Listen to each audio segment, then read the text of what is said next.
Hel-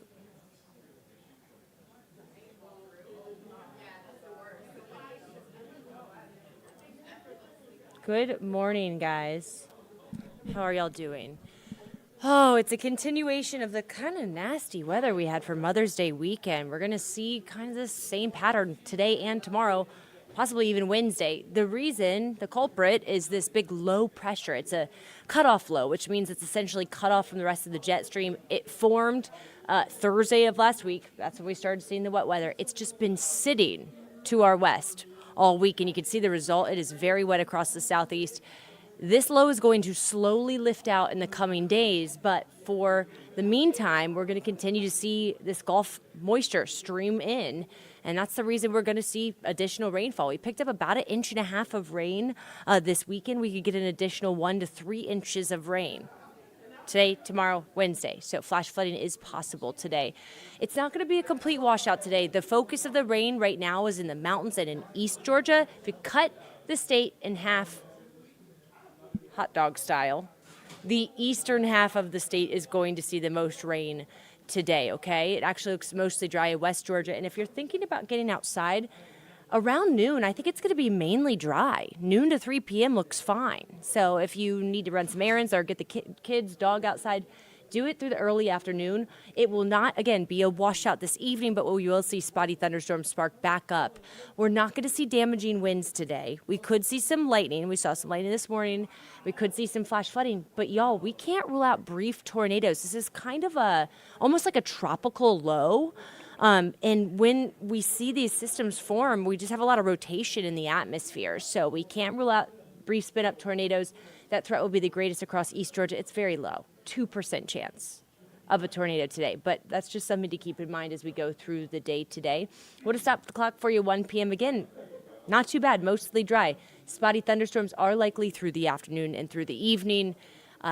See East Georgia around 6 p.m. That's where I'm thinking we could see a few spin-ups along that inner band that will work its way through Athens, Eatonton, and East Georgia around sunset tonight. We'll see scattered rain overnight. Tomorrow, the low is to our north, but we'll continue to see remnant moisture. So tomorrow, another first alert weather day. Spotty showers likely through the afternoon. About a 60% chance of rain. Now, through the week this week, we'll gradually see more sunshine every day. So I expect a little bit of sunshine today. A little bit more sunshine tomorrow. We'll be in the mid-70s. Today and tomorrow certainly look warmer than this weekend. This weekend we were in the 50s and low 60s. We'll be in the mid-70s today, tomorrow. 60% chance of showers tomorrow, 40% on Wednesday. We could still see a few showers on Wednesday, although I do expect more sunshine. That will allow us to climb to 80 degrees. Thursday looks fantastic, dry, upper 80s. Friday, we can't rule out 90 degrees on Friday. Friday night, we could see some spotty storms. Saturday, we could see some spotty storms, but this coming weekend certainly looks drier than the weekend we just went through. We'll be watching Saturday closely, okay? I will tell you the back half of May is looking a lot drier. I think next week will be really nice, and we'll start to see really warm conditions in the upper 80s. So, just a couple more days of these spotty showers. Just know today an isolated tornado is not out of the question, okay? All right, guys, stay dry today. We got your news headlines coming up here in just a second.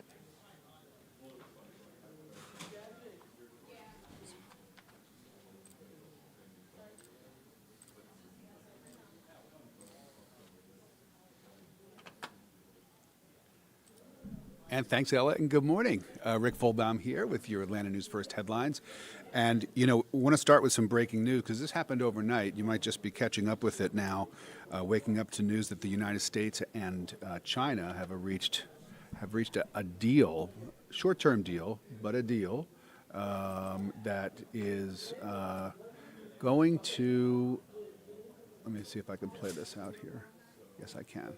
So this is a trade deal that gives the two countries 90 days to work out something long term, but a short term deal, and it's already having a major impact on the markets. The U.S. and China working overnight, releasing a joint statement saying that this agreement that they have reached will bring all of those reciprocal tariffs that each country was levying against each other down about 115%. So here's what that means. By May 14th, the U.S. will temporarily lower its tariffs on Chinese goods from 145% to 30%, while China will cut its levies on American imports from 125% to 10%. And that's according to this joint statement. And so you have these two sides. It's very important to see these two countries, their trade agreements between the U.S. and China having a major impact, of course, and we've already begun to see some inventories and supply chain disruptions, some empty store shelves, as you can see there, but hopefully the countries will take this 90-day pause to work out some kind of a longer-term deal. I'll tell you who likes this so far, who's very happy with this, and that is the markets. Investors are looking at this as very good news, and so far the Dow Jones Industrial Average is up over 1,000 points in early trading this morning. The NASDAQ is up 630 plus points, and the S&P 500 is up over 150 points. So again, good news for investors, and even if you're not an investor in individual stocks, for example, chances are your retirement plan is somehow invested in the stock market, your 401k. So it really is a big deal. So we'll keep our eye on that. Some good news regarding trade. We'll keep our fingers crossed that continues to be good news. Another story that we're following today has to do with a terrible crash that took place here a few weeks ago. There's a hearing for this woman. Her name is Faduma Muhammad. She is expected in court today in Fulton County. She is accused of running from Georgia State Patrol and killing an innocent man with her car. This crash happened last month in Little Five Points. She's accused of running a red light during a chase involving Georgia State Patrol and then crashing into a 19-year-old, Cooper Schenke, who was just sitting in his car minding his own business in the wrong place at the wrong time. He was killed. She is now charged with murder, first-degree vehicular homicide, felony, fleeing, speeding, and reckless driving, among other charges. And this is a motions hearing today. The crash has renewed calls for Georgia State Police to change their policies when it comes to police chases. But that's another story, again, that we're keeping our eye on today. We're also keeping our eye on Stone Mountain as we take a look at the exterior of their municipal building there. The mayor of Stone Mountain, have you been following this story? She is facing some new allegations now and a police report after removing city officials from the city's bank accounts. The city manager says that the mayor, Beverly Jones, took control over multiple city accounts without anyone knowing. Jones calls these accusations a witch hunt. But according to our partners at Decatur-ish, there's going to be a meeting tonight, and city leaders are going to talk about hiring an independent investigator to look into these investigations against Mayor Jones. During last week's city council meeting, she was stripped of her ability to make financial decisions for the city after council members discovered that she had removed city leaders from the city's bank account, leaving herself as the sole signer. Now, any kind of bank statements that we're told require two signatures, and so by removing everybody else from the account, she's making it very difficult for the city to meet its financial obligations. The city manager, Sean Edmondson, says that they've discovered she also has sole control over other city accounts, including one for the Downtown Development Authority. So this is Mayor Beverly Jones, and there's going to be a hearing tonight where city leaders are going to talk about bringing in an independent investigator to look into this. Of course, again, she denies all the accusations and calls it a witch hunt. And finally, some political news that we're following today. And there is a new candidate for the Republican nomination for the U.S. Senate seat, currently held by incumbent Democratic Senator John Ossoff. This is Georgia's Insurance Commissioner and Fire Safety Commissioner John King announcing this morning he's running for the U.S. Senate. He is a retired Major General. He's a former police chief. He is the first Hispanic elected to statewide office in Georgia's history.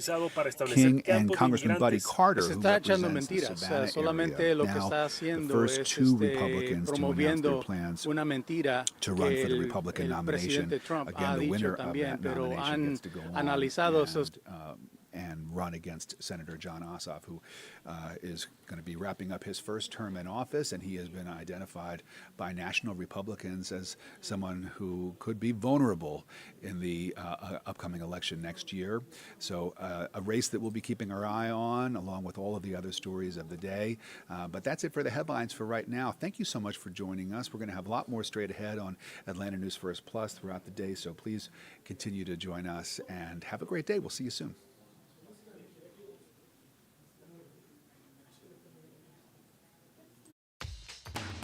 Thank you for watching ANF Plus. For more breaking news, live coverage, and your community stories, download the Atlanta News First app. You can also watch us on YouTube, Roku, Apple TV, and Fire TV. To join the conversation on YouTube Live, visit our channel and hit subscribe.